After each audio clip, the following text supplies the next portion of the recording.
밤에 일어나 두 아내와 두 여종과 11아들을 인도하여 야복나루를 건널세. 그들을 인도하여 시내를 건너가게 하며 그의 소유도 건너가게 하고, 야곱은 홀로 남았더니 어떤 사람이 날이 새도록 야곱과 씨름하다가 자기가 야곱을 이기지 못함을 보고 그가 야곱의 허벅지 관절을 치매 야곱의 허벅지 관절이 그 사람과 씨름할 때에 어긋났더라. 그가 이르되 날이 새려하니 나로 가게 하라. 야곱이 이르되 당신이 내게 축복하지 아니하면 가게 하지 아니하겠나이다. 그 사람이 그에게 이르되 내 이름이 무엇이냐? 그가 이르되 야곱이니이다. 그가 이르되 내 이름을 다시는 야곱이라 부를 것이 아니요 이스라엘이라 부를 것이니 이는 내가 하나님과 및 사람들과 겨루어 이겼음이니라. 야곱이 청하여 이르되 당신의 이름을 알려주소서. 그 사람이 이르되 어찌하여 내 이름을 묻느냐 하고 거기서 야곱에게 축복한지라. 그러므로 야곱이 그곳 이름을 브니엘이라 하였으니 그가 이르기를 내가 하나님과 대면하여 보았으나 내 생명이 보존되었다 함이더라. 그가 브니엘을 지날 때에 해가 돋았고 그의 허벅다리로 말미암아 절었더라. 그 사람이 야곱의 허벅지 관절에 있는 둔부의 힘줄을 쳤으므로 이스라엘 사람들이 지금까지 허벅지 관절에 있는 둔부의 힘줄을 먹지 아니하더라. 할렐루야. 주일 예배 나오신 여러분들 환영하고 축복합니다. 자수성가라는 사자성어를 아시지요? 물려받은 재산 없이 스스로의 힘으로 일가를 이루다 또는 스스로의 힘으로 사업을 이루거나 큰 일을 이루다 라는 뜻을 가지고 있습니다. 아무것도 없는 상태에서 성공한 사람들을 일컫는 말이죠. 종편 방송에 보면 서민갑부라는 채널이 있습니다. 보신 분들 계십니까? 이 서민갑부라는 프로그램의 홈페이지에 들어가면 이렇게 소개하고 있습니다. 부자가 되고 싶다면 이들처럼 꿈꿔라. 전국 방방곳곳에 손꼽히는 자수성가 대한민국 슈퍼리치들만 모았다. 독한 인생을 산 서민갑부들의 생생한 성공 스토리, 맨바닥에서 시작하여 부를 잃은 그들만의 아주 특별한 비법을 소개한다. 아주 거창한 소개죠. 자수성가를 하고 싶은 사람들이 많은가 봅니다. 이 프로그램이 종편 방송임에도 불구하고 꽤 높은 시청률을 기록하고 있습니다. 또 유튜브에 자수성가라고 검색하면 굉장히 많은 영상들이 검색이 됩니다. 어떻게 하면 이렇게 하면 자수성가할 수 있다 라면서 방법을 알려주기도 하고 자기가 자수성가했다 라면서 자랑하는 동영상들도 꽤 많습니다. 그만큼 아무것도 없는 이 흙수저들이 금수저로 올라가기 원하는 사람들이 많다는 것이죠. 만약 여러분들 중에서도 자수성가하기를 원하시는 분들이 계시다면 오늘 본문 말씀을 좋아하실지도 모르겠습니다. 오늘 본문의 주인공인 야곱은 그동안 초라했던 모습을 벗고 당당하게 자수성가한 모습을 보여주고 있기 때문입니다. 형 에서에게 쫓겨 초라한 모습으로 삼촌 라반의 집으로 도망가던 야곱의 모습은 온데간데 없습니다. 아무도 못 알아볼 정도로 바뀌었어요. 돌베개를 베고 잠을 자야 할 만큼 위축되어 있던 야곱은 4명의 아녀와 여러 자녀들과 많은 재물까지 취하해 이제는 완전히 다른 사람이 되어 금이 환영하고 있습니다.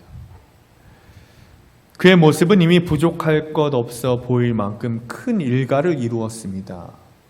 그가 어느 정도 부자였냐면 그가 형 에서에게 보낸 선물을 보면 알 수 있습니다. 암염소 200마리, 순염소 20마리, 암양 200마리, 순양 20마리, 젖이 나는 낙타 30마리, 거기에 딸린 새끼들, 암소 40마리, 황소 10마리, 암나귀 20마리, 새끼나귀 10마리.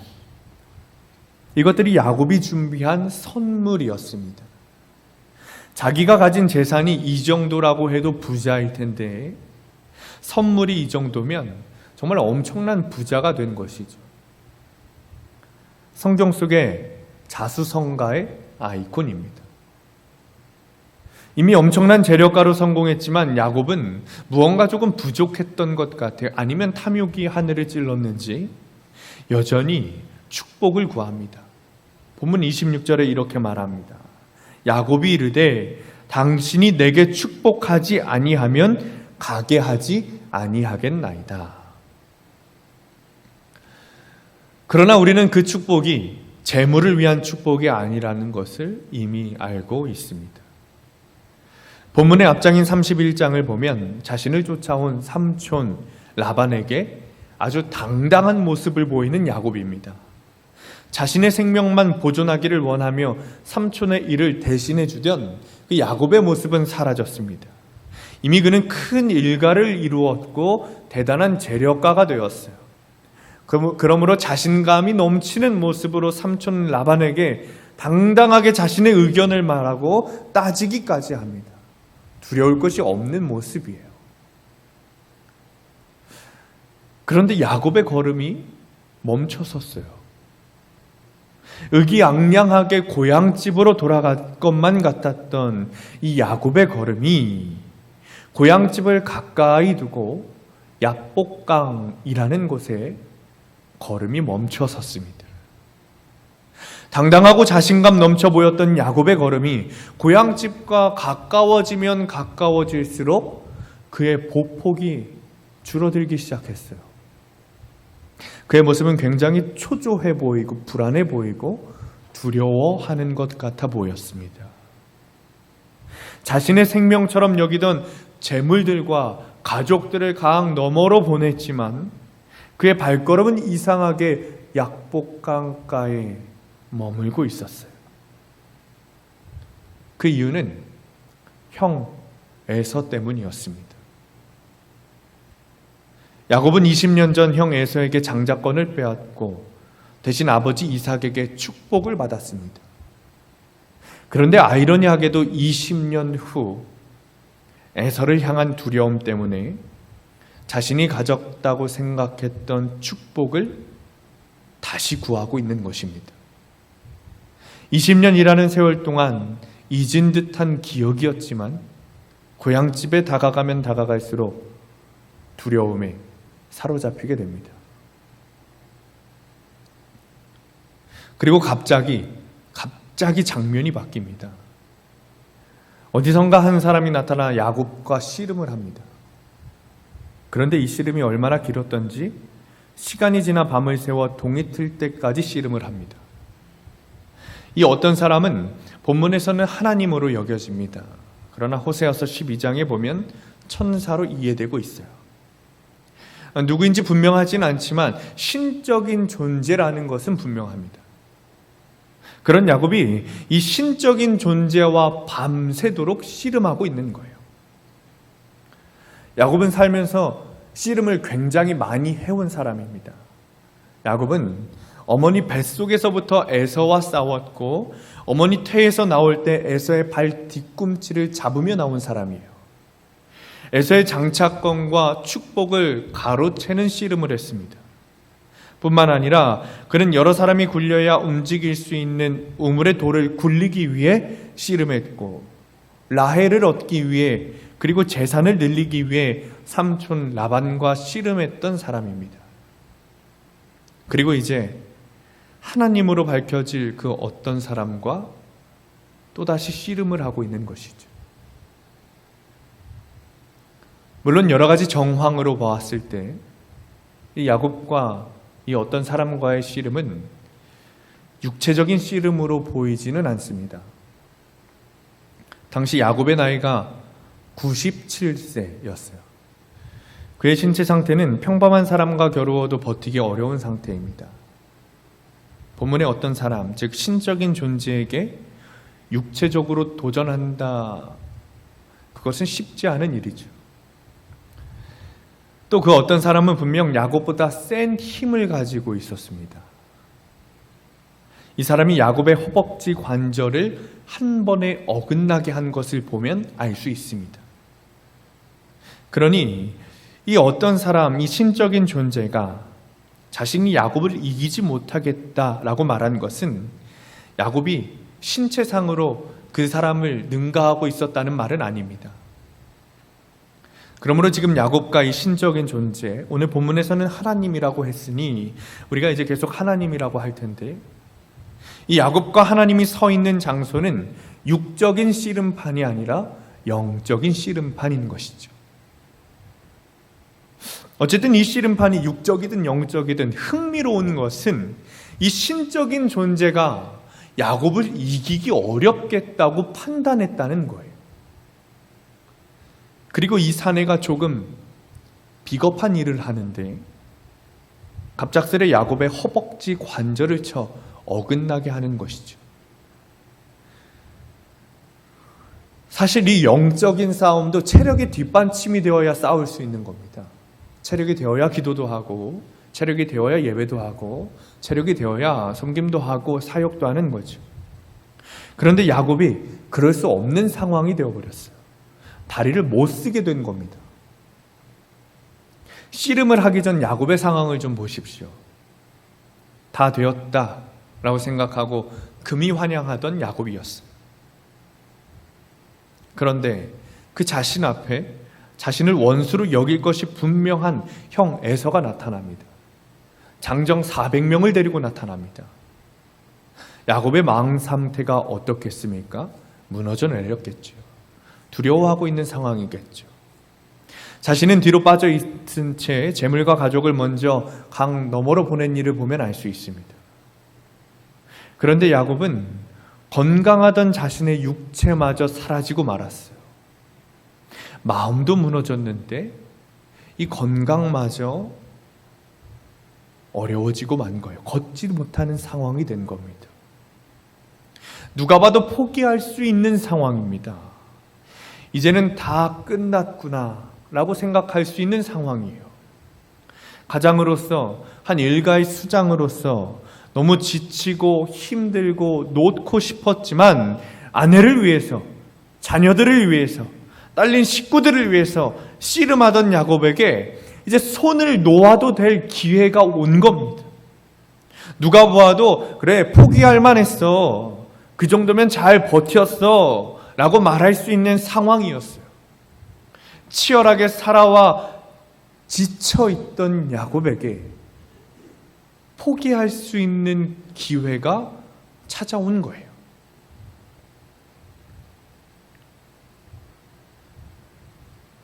그런데 야곱은 뭔가 좀 달랐어요. 그대로 포기하지 않았습니다. 야곱의 간절함은 자신의 마음에 있던 두려움보다 더 컸습니다. 야곱은 자신을 축복해 주어야만 놓아주겠다며 이 낯선 일을 부둥켜 안습니다. 대단한 간절함이죠. 야곱은 지금 세상에 있는 그 누구보다 치열한 씨름을 하고 있는 거예요. 그리고 이렇게 말합니다. 내게 축복하지 않으시면 내가 이 손을 놓지 않고 당신을 가게 하지 않겠습니다. 축복. 도대체 이 축복이 무엇이기에 야곱이 그렇게 간절하게 그 사람을 붙들고 있는 것입니까? 야곱의 소유물을 좀 보십시오. 부족한 것이 없어 보입니다. 큰 일가를 이루었어. 형 에서에게 큰 선물을 보낼 수 있을 만큼 아주 큰 부자가 되었습니다. 아내도 있고 자녀들도 있습니다.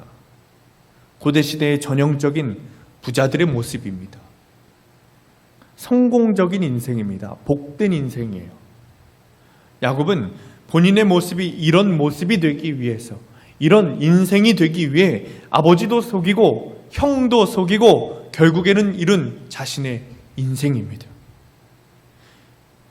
이 모습이 이 인생이 야곱이 바랬던 축복이었어요. 야곱이 생각했던 축복된 인생이었습니다. 그런데 이 야곱이 자신이 축복이라고 생각했던 모든 것을 강 너머로 떠나보냅니다. 자신보다 앞서 강을 건너게 해요. 자신이 생각했던 축복들을 몸에서 다 걷어낸 채 다시 축복을 구하고 있습니다. 지금 야곱이 씨름하며 구하고 있는 복은 그동안 자신이 생각했던 복과는 다른 차원의 복입니다. 그동안 야곱이 복이라고 생각하며 쌓아왔던 재물과 명성은 더 이상 야곱에게 복이 되지 못했습니다. 더 정확하게 이야기하면 그동안 쌓아왔던 것이 축복이 아니라고 깨달아진 것이죠. 그 재물들이 나를 구해줄 수 없어. 나의 가축들이 나를 구해줄 수 없어. 나의 아내가, 나의 자녀들이 나를 구해줄 수 없어. 그것은 나의 이 불안함과 두려움을 이기게 할 수 없어.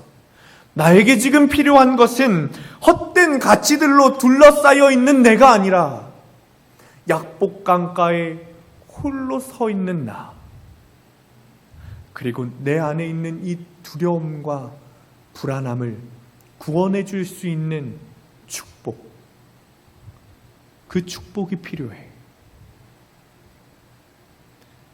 야곱은 그 간절함으로 지금 영적인 씨름을 하고 있는 것입니다. 그런데 여기서 다시 반전인 것은 야곱은 이 낯선 사람에게 축복을 얻기 위해 씨름을 했어요. 그런데 이 낯선 사람은 야곱에게 축복이 아니라 동문서답을 합니다. 너의 이름이 무엇이냐?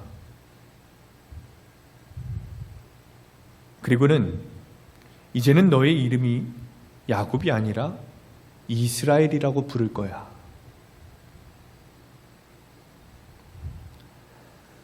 제가 지금 말씀드리는 몇 가지 단어들을 생각해 보시고 이 단어들의 공통점이 뭔지 한번 찾아보시기 바랍니다. 성질나, 오징어, 수국화, 도화지, 노라조, 오덕후, 유령, 신호탄, 김칫국. 이 단어의 공통점이 뭔지 찾으셨습니까? 이 단어의 공통점은 사람 이름이라는 거예요.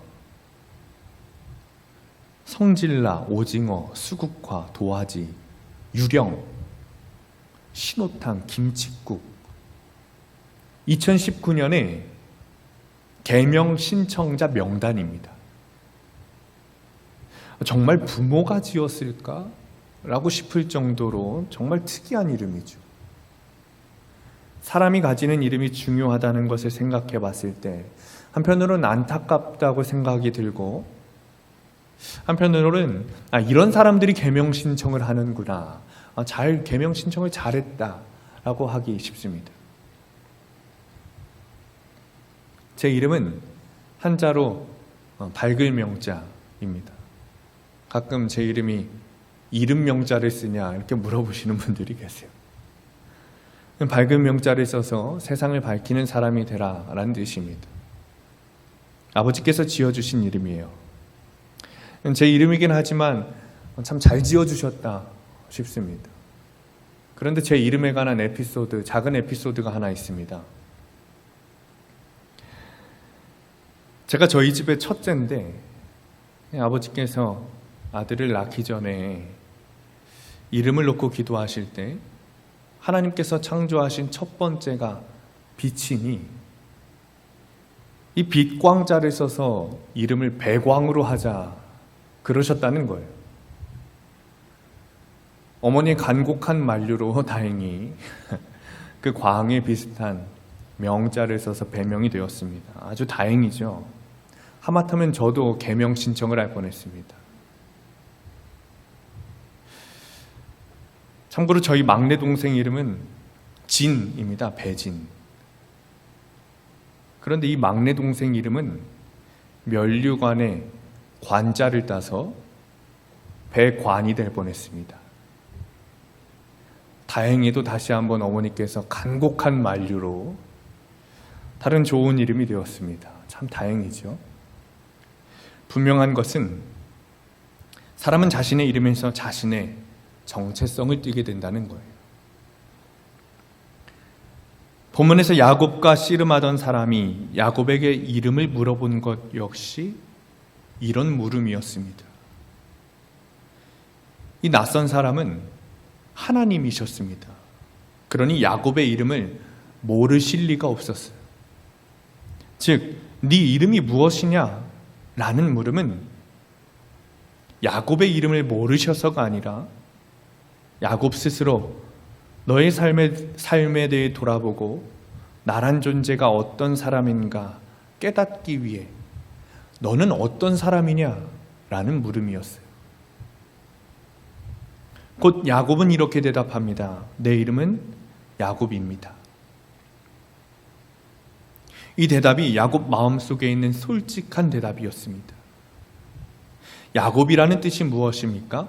속이는 자, 기만하는 자, 사기꾼이라는 뜻입니다. 야곱은 결국 내가 그런 인생을 살아왔다고 주님 앞에 고백하고 있는 거예요. 지금은 부자가 되어 마치 뭐가 된 듯 양 떵떵거렸지만 사실 자신의 실체는 고작 사기꾼이라는 것이죠. 그러자 이 낯선 사람, 즉 하나님은 야곱의 이름을 계명해 주십니다. 그 이름은 하나님과 겨루어 이긴 사람이라는 뜻의 이스라엘이었습니다. 다시 말하자면 이 낯선 사람이 야곱에 준 이 이스라엘이라는 이름이 야곱에게 복이 된 것입니다. 그리고 그 이름은 이 민족의 정체성이 되었어요.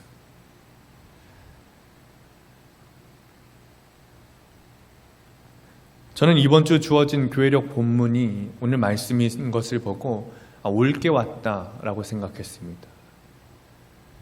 그 이유는 이스라엘이라는 이름뜻 때문이었어요. 하나님과 겨루어 이긴 사람. 이 뜻을 내가 설명할 수 있을까 싶었습니다. 그동안 오늘 본문을 읽을 때면 그냥 막연하게 생각해 왔어요. 머리로 이해는 되지 않았지만 성경이 그렇다고 하니까 아 그렇구나 하고 넘어갔습니다. 제대로 해석해 볼 생각이 없었어요. 하나님과 겨루어 이긴 사람이라는 뜻을 이 사람이 어떻게 해석하냐는 것이죠. 여러분께 역으로 한번 질문 드려보고 싶습니다. 하나님과 겨루어 이기는 것이 가능한 일입니까?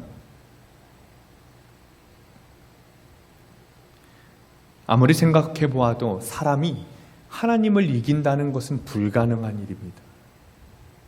만물의 창조자이시고 전지전능하신 하나님을 이 피조물이 이길 수 있다는 것은 말이 되지 않습니다. 그러나 딱 한 가지 방법이 있습니다. 제가 어릴 때 저는 아버지와 팔씨름하는 것을 좋아했어요. 저희 아버지도 저랑 팔씨름을 자주 해주셨습니다. 저희 아버지는 팔씨름을 잘 하지 못하셨습니다. 팔씨름을 해보면 10번 중에 5번은 아버지가 이기고 5번은 제가 이겼습니다. 그런데 지금 와서 생각해보면 어린 제가 팔씨름으로 아버지를 이길 수 있다는 것 자체가 어불성설이죠. 아이가 어른을 이길 수 없는 것은 당연한 뿐더러 저희 아버지는 유도 선수로 경기도 대표까지 하신 분입니다. 그러니 그 팔뚝이 얼마나 굵었겠습니까? 그런데 재밌는 것은 10번 중에 5번은 제가 팔씨름을 이겼다는 거예요. 제가 아버지에게 팔씨름을 이길 수 있었던 방법은 딱 하나입니다. 아버지께서 져주시는 거죠. 다시 한번 질문을 드립니다. 하나님과 겨루어 이기는 것이 가능합니까? 가능한 방법이 딱 하나 있습니다. 하나님이 져주시는 거예요. 물론 하나님께서 우리에게 져주실 의무나 책임은 없습니다. 우리의 모습과 행동과 삶을 보면 하나님께서는 단호하게 우리를 패하게 하시고 그분께서 승리하시는 것이 당연합니다. 그런데 하나님께서는 기꺼이 야곱에게 져주시는 거예요. 하나님께서 어떤 마음을 품고 계셨는지 본문에 분명하게 나와 있지는 않습니다. 한 가지 분명한 것은 주님께서 보시기에 야곱의 이 처절한 모습에 스스로 야곱에게 져주시기를 결정하고 스스로 복이 되어 주시기를 결정하신 거예요. 그렇게 하신 이유 중 하나는 분명합니다. 야곱을 향한 하나님의 사랑 때문이에요. 이번 주 교회력은 마태복음 14장 13절 이하의 말씀도 우리에게 주고 있습니다. 이 말씀은 우리가 너무나도 잘 알고 있고 우리가 너무나도 사랑하는 말씀입니다. 오병이어 사건이에요. 어떤 분들은 이 본문의 요한복음 6장에 한 아이의 이야기를 빌려옵니다. 한 아이가 헌신하여 내놓은 음식이 이런 기적의 문을 열었다고 말합니다. 지성이면 감천이다. 그러니까 지극한 정성으로 하늘이 감동했다라는 메시지죠. 그런데 성경을 꼼꼼히 읽어본 분이면 지성이면 감천이다라는 해석을 할 수가 없습니다. 사복음서 어디에도 아이가 자발적으로 음식을 내놓았다는 내용이 나오지 않을 뿐더러 마태복음 14장 16절에 보면 예수님께서 너희들이 먹을 것을 주라 라고 말씀하셨는데 이 예수님의 말씀에 제자들의 반응이 희생이나 자발성은 고사하고 오히려 짜증 섞인 음성으로 들립니다. 17절에 제자들이 이렇게 말합니다. 예수님, 여기 우리에게 있는 거는 떡 5개하고 물고기 2마리뿐이에요. 여러분, 이 구절이 어떻게 읽혀지십니까? 혹시 제자들이 순종하는 마음으로 자발적으로 예수님께 음식을 드리는 것처럼 보이십니까? 만약 그렇게 읽고 오병이어의 기적을 연결하면 문제는 나의 공로 그리고 나의 희생이 기적을 불러오는 것으로 오해될 수 있다는 데 있습니다. 그러나 오병이어 사건은 그런 것을 말하지 않습니다. 마태복음 14장 14절을 보면 주님께서 그들을 긍휼히 여기셨다고 했어요. 즉 오병이어 사건은 지금 주님 발 앞에서 주님의 말씀을 듣고 있는 사람들을 주님께서 긍휼히 여기시고 그 예수 그리스도께서 그의 사랑을 베품으로 인하여 일어난 기적이에요. 오늘 본문에도 야곱에게 동일한 일이 일어난 겁니다. 야곱이 잘해서 하나님을 이긴 것이 아니에요. 야곱이 신체적으로 힘이 세서 하나님을 이긴 것이 아닙니다. 야곱이 이스라엘, 즉 하나님과 겨루어 이긴 사람이라는 이름을 가지게 된 것은 그에게 져주시기로 한 하나님의 사랑 때문이었어요. 그 사랑으로 인해 야곱의 모든 삶이 바뀌었습니다. 야곱은 태어날 때부터 지금까지 자신의 생존과 복을 위해 형과 아버지와 삼촌 라반과 사람들과 다퉈 싸운 사람이에요. 자기 자신과 씨름했던 사람입니다. 험난하고 거칠었던 그 인생과 끊임없이 씨름했던 사람입니다. 그의 삶을 곳곳이 찾아봐도 만족은 없습니다. 야곱이 발을 딛고 있는 장소마다 갈등이 있었고 불만이 있었고 두려움이 있었습니다. 그는 스스로를 그렇게 만들었고 그의 상황이 그를 그렇게 만들었어요. 남들보다 뒤처지면 생명을 잃을 수도 있다는 강박관념에 사로잡혀 살아간 인생입니다. 그런데 그가 하나님과 겨루어 이긴 사람이 되었습니다. 사기꾼이었던 그의 존재가 존재적인 변화를 일으킨 것이죠. 하나님이 기꺼이 져주시기로 한, 그렇게 결단하신 단 한 사람, 그 한 사람이 된 거예요. 전지전능하시고 만물의 창조자 되시는 하나님이 져주셨어요. 그 뜻은 야곱이 모든 것을 가진 사람이 되었다는 뜻입니다. 더 이상 누군가와 싸울 이유가 없어졌어요. 자신에게로 남을 속이거나 해를 입힐 이유가 없어졌습니다. 불안해하거나 두려워할 이유가 없어졌습니다. 야곱이 잘해서, 정말 야곱이 힘이 세서 하나님을 이겼기 때문이 아니에요. 하나님께서 사랑으로 야곱에게 져주셨기 때문에 가능한 일입니다. 이때 우리는 한 가지 물음이 더 생겨야 합니다. 야곱이 하나님과 했던 씨름이 무엇이기에, 도대체 그가 했던 씨름이 무엇이기에 하나님께서 져주시기까지 하며 그를 이기게 하시는가? 야곱이 씨름하며 하나님께 구했던 것은 축복입니다. 다른 어떤 부수적인 이야기가 나오지 않아요. 그냥 축복이라고 말합니다. 이 축복이라는 히브리어 단어는 바라크입니다. 바라크는 복을 빌다라는 뜻의 동사예요. 그런데 이 바라크라는 뜻의 복을 빌다라는 뜻뿐만 아니라 하나님을 찬양하다, 하나님을 송축하다, 그리고 하나님께 무릎을 꿇다 라는 뜻이 함께 있습니다. 야곱이 하나님과 겨루어 이긴 것, 그 씨름의 본질은 하나님께서 그의 환도뼈를 쳐서 육체를 약하게 하시고 야곱의 마음에 복종과 자기 불신의 마음을 일으키시는 동안 야곱이 하나님께 무릎 꿇고 매달리고 있었다는 것이 있습니다. 즉 하나님께서 야곱에게 더 이상 에서를 두려워할 필요 없고 그렇게 너는 안심해도 된다 말씀하시며 하나님을 찬양하고 송축하게 충분할 정도로 야곱을 낮아지게 하시고 낮아지게 하셨던 그 시간, 야곱은 이 모든 고통스러운 낮춤의 시간 동안 하나님께 무릎 꿇고 매달리고 있었다는 것, 그것이 야곱이 했던 씨름의 본질입니다. 하나님을 간절히 붙들고 하나님께서 나와 함께 하시지 않으시면 안 된다는 것을 보여준 야곱의 씨름이에요. 동시에 주님께서 주신 축복이요. 우리가 보기에 야곱이 바뀐 것은 이름뿐입니다. 그러나 야곱은 모든 것이 바뀌었어요. 지금까지 그의 삶은 어떤 일이든 넉넉하게 나 혼자 이길 수 있다고 생각하며 자신을 의존해 왔습니다. 이기고 싸우고 채워야 하는 삶을 투쟁하듯이 살아온 것이 그의 인생이었습니다. 그러나 모든 것이 변했어요. 이제는 하나님께서 함께 하심을 믿으며 주님께 기대며 사는 사람이 되었어요.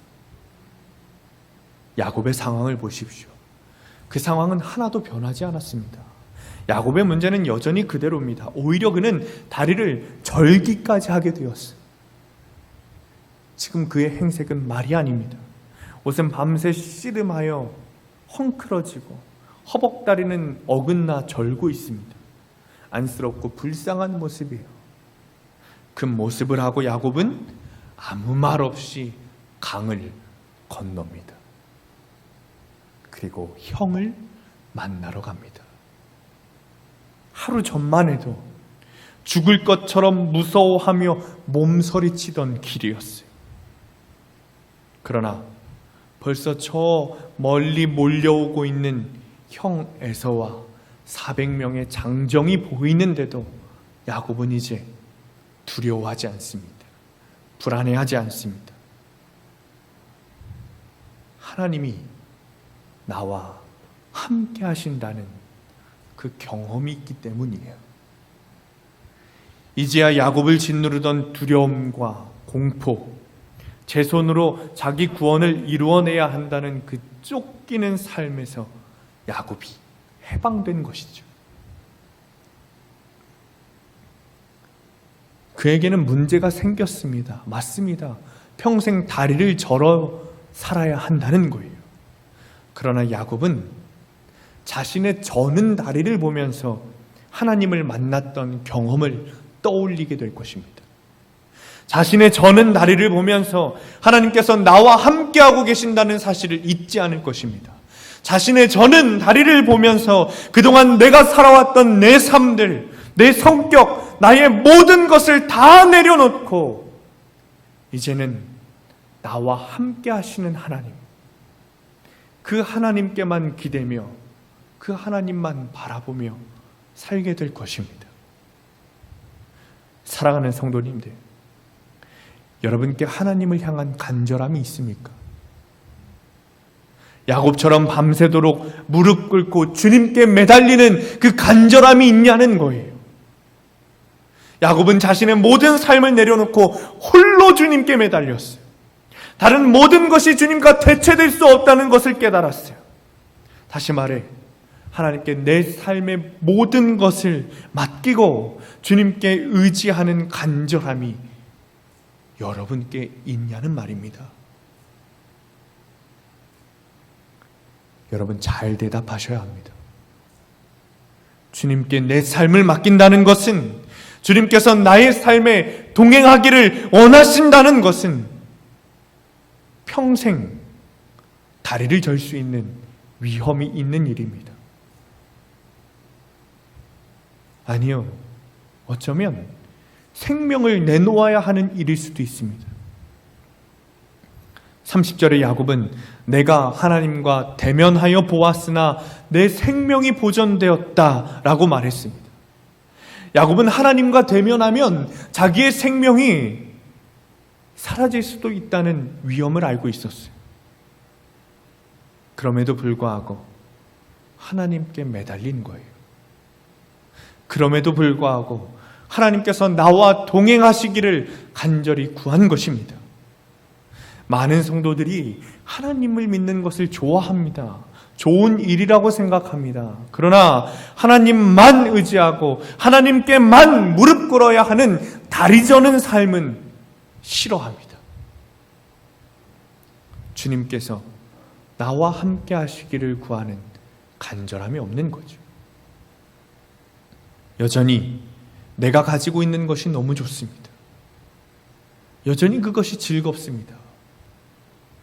그러니 하나님을 만나고 경험하는 것에 간절함이 없는 겁니다. 진정한 그리스도인이 아니라 단지 종교인으로 살아가고 있는 것입니다. 사랑하는 성도님들, 그리스도인이 된다는 것은 하나님께 모든 것을 맡기고 주님과 함께하는 그 길에 따라가는 것입니다.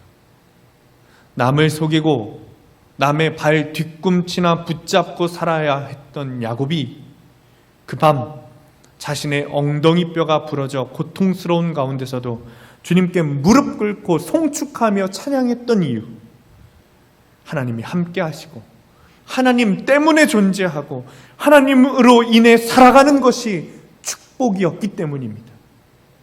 그때 하나님께서 스스로 져주시고 하나님과 겨루어 이긴 자의 삶을 살게 하신 것입니다. 야곱이 이스라엘이라는 이름을 얻게 된 이유, 그 안에는 야곱의 공로가 하나도 없습니다. 수고하고 무거운 짐진 자들아 다 내게로 오라 하신 주님, 오호라 너희 목마른 자들아 내게로 오라 하신 그 주님, 그 주님께 무릎 꿇고 매달렸던 것, 그 주님을 송축했던 것, 그것뿐이었어요. 사랑하는 성도님들, 주님께 간절히 매달리시는 분들 되시기를 축원합니다. 주님께 모든 것을 의지하고 하나님께서 나와 함께 하시기를 간절히 구하시기를 축원합니다. 그때 우리의 이름을 바꾸어 주실 것입니다. 기도하겠습니다.